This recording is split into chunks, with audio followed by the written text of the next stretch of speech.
Сәлем достар, арнамызға қош келдіңіздер. Ютубпен қалай миллионер болуға болады?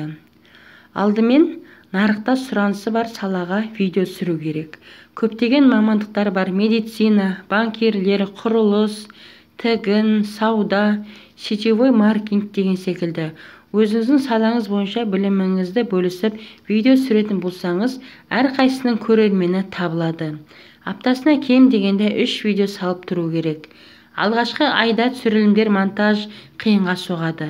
Бірақ екінші айда осы уақытқа дейінгі қиын болып жатқан процестер әлде қайда оңай жүзеге асырыла бастайды. Аптасына 3 видео түсіріп жүктеп отырсаңыз, айына 12 видео шығады. Мұның екі пайдасы бар. Біріншісі, ютубтың алгоритмдері сізді тұрақты блогер ретінде қабылдайды, кейін рекомендацияға шығара бастайды. Екінші пайдасы, өзіңіздің түсіру қабілетіңізді дамытып, видеоларыңыз сапалы шыға бастайды. Рекомендация дегеніміз, қарап отырған видеоңыздың жанынан шығып тұратын басқа видеолар. Осыдан кейін келесі сіздің видеоңыз жүретіндей, немесе сіздің видеоңызды ұсынып отыратын инструмент.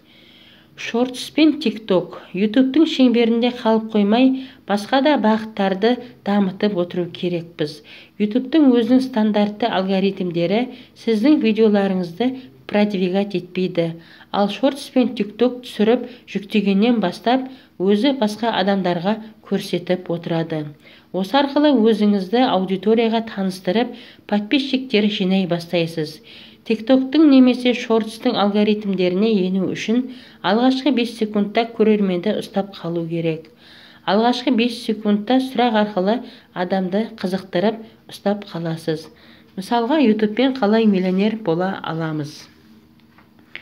Ортасындағы 45 секундта сұраққа жауап бересіз. Соңғы 10 секундта каналға тіркелуге шақырасыз. Миллионер болудың тағы бір құпиясы – оптимизация.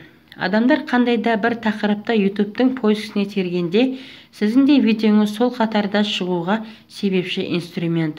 Мысалы, бисквитный пирог деп тергенде, сіздің видеоңыз алдыңғы қатарда шықсын десеңіз, осы бисквитный пирогты видеоның атауына да, описаниясына да, теги тұратын жерге де бірдей етіп жазу керексіз. Көп блогерлердің қателігі каналға тіркел, комментарий жаз, лайк бас деген сияқты әрекетке шақыру амалдары видеоның соңында айтылып жатады. Видеоның соңына дейін біршама адам видеоңыздан шығып кетіп отырады.